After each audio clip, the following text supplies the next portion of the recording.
Hello students, Kumar study circle में आप सबका स्वागत है।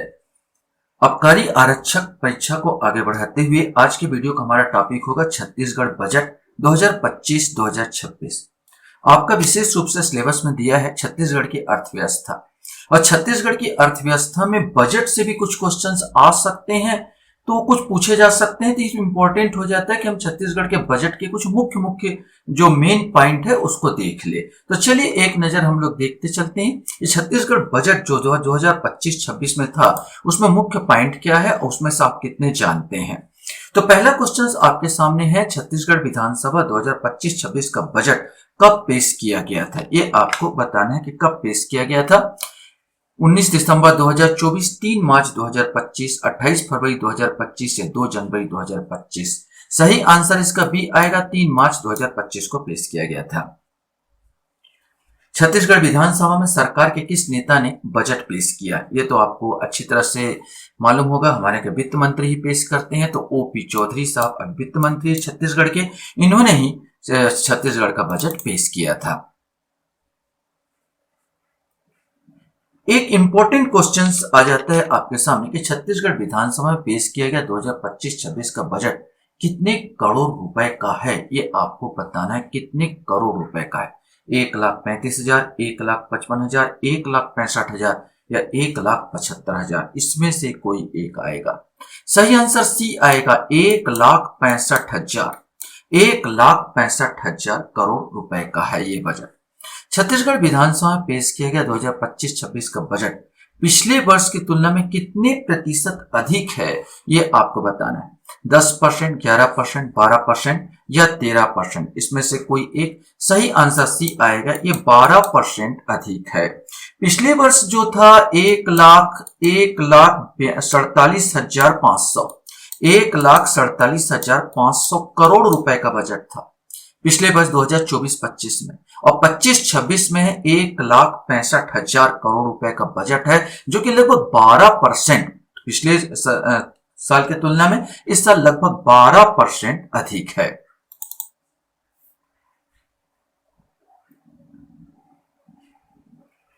एक और इंपॉर्टेंट क्वेश्चन आपके सामने आता है कि छत्तीसगढ़ विधानसभा में पेश किया गया 2025-26 का बजट किस पर केंद्रित है। ज्ञान पर, गति पर, श्याम पर या एम्स पर, इसमें से आपको बताना है।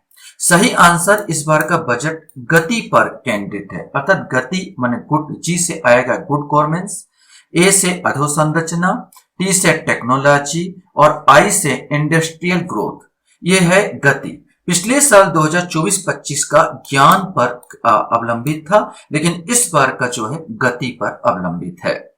छत्तीसगढ़ सरकार इस वर्ष को किस रूप में मना रही है। अधोसंरचना विकास वर्ष, टेक्नो वर्ष, नवाचार वर्ष या अटल निर्माण वर्ष, इसमें से आपको बताना है। सही आंसर इस बार जो है अटल निर्माण वर्ष के रूप में मनाया जा रहा है। क्वेश्चन आता है, छत्तीसगढ़ विधानसभा में पेश किया गया 2025-26 का बजट में राष्ट्रीय ग्रामीण रोजगार गारंटी योजना मनरेगा के लिए कितने रुपए का प्रावधान किया गया है, ये आपको बताना है। 5,000 करोड़, 4,500 करोड़, 5,500 करोड़ या 2,800 करोड़। सही आंसर डी, 2,800 करोड़।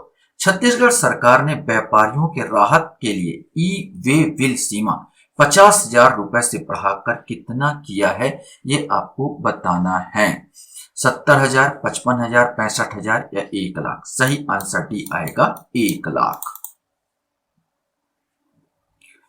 क्वेश्चन है, नए बजट में कितने रुपए तक का वेट देनदारी को माफ किया गया है। 25,000, 50,000, 65,000 या 75,000। सही आंसर ए आएगा, 25,000। 25,000 तक जो वेट की देनदारी है उसे माफ किया गया है। क्वेश्चन यहां पर आता है, छत्तीसगढ़ 2025-26 के बजट में अचल संपत्ति के लेन देन पर कौन सा शुल्क हटा दिया गया है? अचल संपत्ति मतलब घर, जमीन, मकान, ये सब जो अचल होते हैं। चल संपत्ति तो जो होता है पैसा ऐसा रुपया संबंधित चल संपत्ति, सोना जेवरात चल संपत्ति, लेकिन जमीन है, मकान है, ये अचल संपत्ति होता है। तो अचल संपत्ति से कौन सा हटा दिया गया शुल्क? शिक्षा शुल्क, स्टंप शुल्क, उपकर, पंजीकरण शुल्क या उपरोक्त सभी? इसमें से आपको बताना है। सही आंसर भी आएगा, स्टंप शुल्क उपकर को हटा दिया गया है। छत्तीसगढ़ विधानसभा में पेश किया गया 2025-26 के बजट में कृषक उन्नति योजना के लिए कितने रुपए का प्रावधान किया गया है, ये आपको बताना है। 5,000, 8,500 करोड़, 5,500 या 10,000 करोड़? सही आंसर डी आएगा, सीधा सीधा 10,000 करोड़ रुपए का प्रावधान किया गया है। क्वेश्चंस यहां पर है, छत्तीसगढ़ विधानसभा में पेश किया गया 2025-26 का बजट में प्रधानमंत्री आवास योजना ग्रामीण के लिए कितने रुपए का प्रावधान किया गया है, ये आपको बताना है। 5,000, 8,500, 5,500 या 10,000 करोड़ रुपए? सही आंसर भी आएगा, 8,500 करोड़ रुपए का प्रावधान किया गया है। छत्तीसगढ़ विधानसभा में पेश किया गया 2025-26 का बजट में महतारी बंधन योजना के लिए कितने रुपए का प्रावधान किया गया है? 5,000, 4,500, 5,500 या 6,000? सब करोड़ में ये आपको बताना है। सही आंसर सी आएगा, 5,500 करोड़ रुपए का प्रावधान किया गया है। प्रति मास 1,000 रुपए महतारी लोगों को मिलता है। छत्तीसगढ़ 2025-26 का बजट में कौन से जिले में एक मेडिकल कॉलेज खोलने की घोषणा की गई है?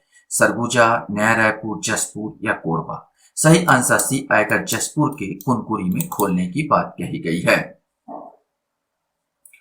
क्वेश्चंस यहां पर आता है, छत्तीसगढ़ विधानसभा में पेश किया गया 2025-26 का बजट में कितने नवीन योजनाओं की घोषणा की गई है, ये आपको बताना है। 10, 12, 15 या 20? सही आंसर ए आएगा, 10 नवीन योजनाओं की घोषणा की गई है। छत्तीसगढ़ 2025-26 का बजट में सकल राज्य घरेलू उत्पाद जीएसडीपी वर्तमान मूल्य पर कितना अनुमानित है, ये आपको बताना है। ये भी एक इंपॉर्टेंट क्वेश्चन हो जाता है, कितना अनुमान किया गया जीडीपी में, जो जीडीपी घरेलू उत्पाद कितना अनुमानित है, ये आपको आंकड़ा दिया है, इसमें से आपको बताना है। सही आंसर पर चलते हैं तो सी आंसर आएगा, 6,35,918 करोड़। यहाँ पर जीएसडीपी जो जीडीपी बोला जाता है उसका सकल राज्य घरेलू उत्पाद का 2025-26 में अनुमान किया गया है। आंकड़े संबंधित है तो आपको दिमाग में बैठा के बस रखना है। छत्तीसगढ़ 2025-26 के बजट में सकल राज्य घरेलू उत्पाद जीएसडीपी में कितना प्रतिशत वृद्धि का अनुमान है, यह भी इंपॉर्टेंट क्वेश्चन, ये आपको देखना है। 12%, 16%, 10% या 15%? इसमें से कोई एक आएगा। सही आंसर ए आएगा, 12%। 12% वृद्धि का 12% वृद्धि का अनुमान लगाया गया है। 12 बार बार आ रहा है, ध्यान रखेंगे। पिछली बार भी आया था कि जो बजट का रखा गया पिछली वर्ष तुलना में कितना परसेंट ज्यादा, तो 12%। सकल घरेलू उत्पाद में कितने वृद्धि का अनुमान, ये भी 12% है। वित्त वर्ष 2024-25 के लिए प्रति व्यक्ति आय कितने होने की उम्मीद? बहुत इंपॉर्टेंट क्वेश्चन ये भी कि प्रति व्यक्ति आय कितने होने की उम्मीद है, ये आपको बताना है। डायरेक्ट यहाँ पर ऑप्शन है, ऑप्शन में आप सोचिए, आपको याद होना चाहिए क्या होना है। तो सही आंसर ए आएगा, 1,65,870 रुपए प्रति व्यक्ति आय होने की उम्मीद है। एक और क्वेश्चन आपके सामने बहुत इंपॉर्टेंट है कि वित्त वर्ष 2024-25 के त्वरित अनुमान के अनुसार जीएसडीपी में कृषि क्षेत्र, औद्योगिक क्षेत्र और सेवा क्षेत्र क्रमशः योगदान आपको बताना है कि कृषि क्षेत्र में कितना है, औद्योगिक क्षेत्र में कितना है और सेवा क्षेत्र में कितना है। ये आपके पास आंकड़े हैं, सीधा आपको बताना है कि कौन सा इसमें सही है, ये आपको बताना है। सही आंसर इसमें डी आएगा। कृषि क्षेत्र में 17% और औद्योगिक क्षेत्र में 48% और सेवा क्षेत्र में 35%, ये योगदान होना चाहिए। थोड़ा सा याद रखना कि हमारे भारतवर्ष का जो होता है जीडीपी में सेवा क्षेत्र का सबसे ज्यादा होता है, लेकिन यहां पर हमको देखने को मिल रहा है छत्तीसगढ़ में कि 48% जो मिल रहा है हमको वो औद्योगिक क्षेत्र से मिल रहा है। मैंने छत्तीसगढ़ में हम देखेंगे औद्योगिक क्षेत्र में जीडीपी में ज्यादा योगदान मिल रहा है सेवा क्षेत्र की अपेक्षा, क्योंकि हमारे छत्तीसगढ़ में सबसे ज्यादा कृषक है और कृषक सबसे ज्यादा यहाँ पर लगे हुए हैं कृषि उसमें, लेकिन उद्योग सबसे ज्यादा दे रहा है। इसके बाद सेवा क्षेत्र, इसके बाद 17% जो है ये कृषि क्षेत्र। भारत में उल्टा है, भारत में सबसे ज्यादा सेवा क्षेत्र ही देता है जीडीपी में योगदान। वित्त वर्ष 2025-26 के लिए राज्य का पूंजीगत व्यय लगभग कितने करोड़ रुपए प्रस्तावित है। देखो, पूंजीगत व्यय होता है जिसमें हमको बाद में हमको मुनाफा होता है, जैसे सड़क बनवाना है, हॉस्पिटल बनवाना है, तो सड़क बनवाना, हॉस्पिटल बनाना, शौचालय बनाना, घर के लिए पैसा लगाना, शिक्षा में व्यय करना, ये सब के सब पूंजीगत व्यय आता है। तो हमको बताना है कि पूंजीगत व्यय इस वर्ष 2025-26 में छत्तीसगढ़ सरकार कितने करने वाली है। सीधा ऑप्शन में आप सोचिए और बताइए। सही आंसर इसका ए आएगा 26,341 करोड़ रुपए व्यय करने वाली है। 26,341 करोड़ रुपए, जो आपको दिमाग में बैठा के रखना है। क्वेश्चन है, वित्त वर्ष 2025-26 में राज्य का सकल राजकोषीय घाटा कितने करोड़ रुपए अनुमानित है, यह आपको बताना है। इसमें से ऑप्शन है, ऑप्शन में आप सोचिए और अपना लगाइए कितना करोड़ रुपए इसका अनुमानित है कि राजकोषीय घाटा। तो सही आंसर 22,900 करोड़ रुपए का राजकोषीय घाटा होने का अनुमान लगाया गया है। मुख्यमंत्री खाद्यान्न सहायता योजना के लिए कितने करोड़ रुपए का प्रावधान किया गया है, यह ऑप्शन दिया हुआ है, इसमें आपको सोचना है और बताना है। सही आंसर मुख्यमंत्री खाद्यान्न सहायता योजना के तहत 4,500 करोड़ रुपए का प्रावधान किया गया है। क्वेश्चन है, आयुष्मान योजना के लिए कितने करोड़ रुपए का प्रावधान किया गया है, ये सब भी आपको देख के चलना है कि आपको बताना है इनमें से कौन सा सही होगा कि आयुष्मान योजना के लिए कितने करोड़ रुपए का प्रावधान किया गया है। सही आंसर इसका बी आएगा, 1,500 करोड़ रुपए का प्रावधान किया गया है। राष्ट्रीय ग्रामीण आजीविका मिशन NRLM, जिसमें लखपति महिला और द्रोण दीदी शामिल है, कितने करोड़ रुपए का प्रावधान किया गया, इसमें आपको बताना है। 520, 625, 755 या 800। सही आंसर डी आएगा, 800 करोड़ रुपए।